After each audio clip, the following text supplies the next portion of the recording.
Chapter 7. The Polar Bears. Loose? Echoed Joan. What animals are they, please? Oh, only goats and bears. Bears? Yes, but they won't hurt you. Joan seemed rather doubtful, and Kitty was quite sure she didn't want to see any bears unless they was tied up. Even Harold Grayson, who was a boy and presumably brave, seemed disposed to hang back. Well, said Uncle, just to give you time to prepare for the shock, we'll see if we can get a peep at the polar bears through their back door. A lot of people don't know about it, and the last time I came it didn't seem to me to be quite fair to spy on a lady and gentleman through a keyhole, so to speak. They had turned into a kind of hall or cellar, with concreted pillars. It was rather dark and damp, and there was nothing to see except 4 greenish glass panels. Like the booking office at the tube station, laughed Phil. Do we get tickets here? Kitty insisted on being lifted up, but there was really nothing to see, nothing whatsoever, except some murky water, up which now and again bobbled a tiny bubble. It's an aquarium, said Wally Grayson, who thought he was rather clever. Nothing of the kind, said Uncle. Read the notice. It says, these windows show the polar bears swimming under water in their pond. But I'm afraid we've called at the wrong time of day. Just wait here for a few minutes, will you? I rather fancy the keeper is an old friend of mine, and if I come across him, I may be able to arrange a little moving picture show for you. Uncle was gone longer than a few minutes. The boys grew impatient, and were for moving on, or at least having a peep at the birds in the aviary across the path. But Joan refused to budge, and for once Kitty supported her. Uncle had said they were to wait, and wait they would. Besides, Kitty wanted to see the pictures. They were presently rewarded. Suddenly, there came a great commotion behind the panels. The water heaved this way and that, as if a mighty tempest had sprung up, and a reddish-brown object dangled before their eyes. "It's meat!" shouted Phil. "Raw meat!" But before the words were out of his mouth, a long, lithe white form flitted across the panel. With a jerk and a toss, and the meat had disappeared. "Look! There's another!" shrieked Joan, half wild with excitement. But the second comer was too late. What a polar bear has, he holds. "Greedy!" cried Joan. "You ought to have saved your wife a piece." The bears disappeared, but the water was still violently agitated. Then another piece of meat descended, and Joan's faith in the underlying justice of the universe was restored. Mrs. Polar Bear snatched it, and it was her husband's turn to snap in vain. "Ah," said Uncle, suddenly appearing behind them. "I'm afraid we've rather broken the rules. The bears have had an extra ration, but I wanted you to see them from here, when there wasn't a crowd. This afternoon, when they are fed at 3, we'll have another look, and I've arranged with the keeper that Kitty shall throw them a piece of meat herself if she wants to." Kitty hardly seemed to appreciate the honour. Noting a look of disappointment on Phil's face, she said, "Phil can have my turn." But there wasn't any question of a turn. They weren't playing cricket or rounders.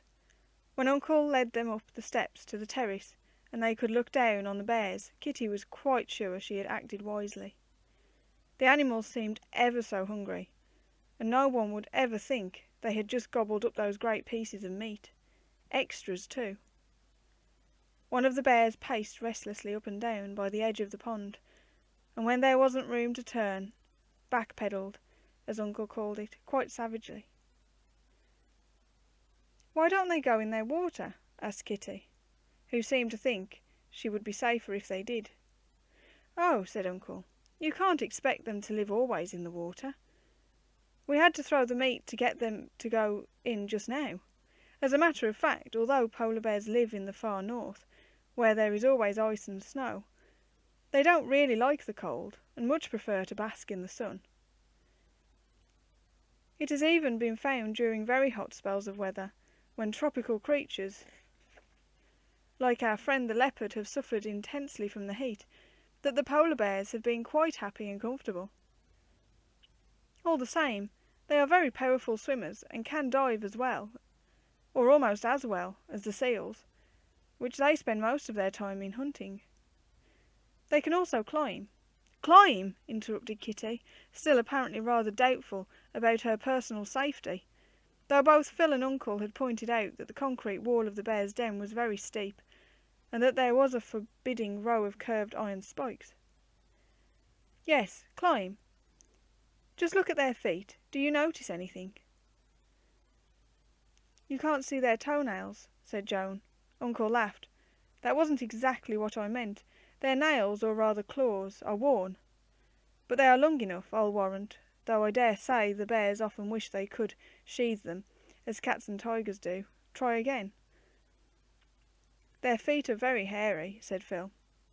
Yes, that's right, but so are those of many other animals. If you look closely as Mrs. Polar lifts her paws, you will notice that her feet are not only hairy on top, but underneath. The soles, in fact, are nearly covered with thick, long hairs. And this prevents the animals from slipping, so that they can climb even a steep iceberg quite easily. It also enables them to move noiselessly, and one of their favourite dodges is to creep stealthily up to their prey, whether a seal or a sailor, and bang it on the head from behind. I like their white coats, said Alice. Yes, but I wonder whether you can tell me why they are white. Nobody seems to be quite sure, but Kitty hazarded the opinion that they just growed like it. Yes, but why did they just grow like it? I know, said Wally. He really was clever sometimes, Phil admitted. To match the snow. Not far out. It is what is called protective colouring. Many animals, birds and insects have it, the effect being to make them so like their usual surroundings that at a distance, and sometimes close too, they cannot be seen. Some creatures, moreover, though the polar bear is not one of them, have the power of changing the colour of their coats, so that they are white in winter and black or brown or grey in summer. It's a kind of disguise, said Phil, like when we dress up as Indians. Not exactly. When you disguise yourself, you pretend to be something that you are not. Many animals are pretty good at that game too. The polar bear does not pretend to be anything but a bear, unless it is to be nothing at all. I know, said Alice. He is white because he lives in the snow, and that is white. Yes, and for the same reason the lion is a sandy brown, because he lives in the desert. Do you know why the British soldier wears khaki? To make him look dirty, blundered Harold Grayson. Phil gave him a good pinch. Was there ever such a dunderhead? It could not have been mere cheek, because a boy like Harold would never have dared. Had he forgotten that Uncle was a soldier? And Joan found herself wishing more than ever that Uncle would always wear uniform. Oh well, you can put it that way if you like. Harold had by now realised the enormity of his offence. He just wants to fade into the background, as you are trying to do to escape observation. The colour was adopted first in India, and then in the South Africa War, where most of the fighting took place on sandy plains, and the scarlet coats of our soldiers made them such easy targets, as you have no doubt read in your history books. Kitty had become distinctly restive. It was a long time since Uncle had spoken to her, so she brought him back to the point by pulling his finger and remarking, I like polar bears best. Why have they got black noses? Well said, little maid. The very thing I was going to speak about, but had nearly forgotten. The polar bear, you see, is so like the snow and ice that the seals do not see him move until he is quite close to them. And then he is generally too late to get away. Only one thing betrays him. What's that? Lisped Kitty, fully interested now. Well, the very feature you were asking about. His black nose. The seals are themselves black, so the bear can easily see them, as they bask on the ice. and there is just that one little bit of a polar bear that is black. And if the seals catch sight of it, plop they go into their waterholes. And Mr. Bear not only has the trouble of diving after them, but runs the risk of his dinner escaping entirely. So what do you think he does? It would be all right, said Joan reflectively, if he had a pocket hanky. Yes, but he hasn't. Travellers say he very cleverly hides his nose behind his forepaws, and then the seal doesn't see him approach. But he would have to walk on 3 legs, objected Wally. He really was clever. Yes, or on 2, though I don't think Mr. Polar Bear is so good at standing upright as other members of his tribe. I am only telling you what I have read. I have never had the good luck to chase the gentle polar myself, but suppose we pass along now and see the other bears.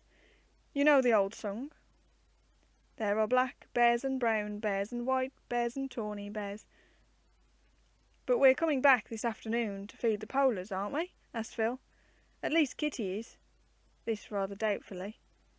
You can, said Kitty. Phil's eyes glistened. It was what he had expected and hoped for. But you never can tell with girls. Kit was a good sort.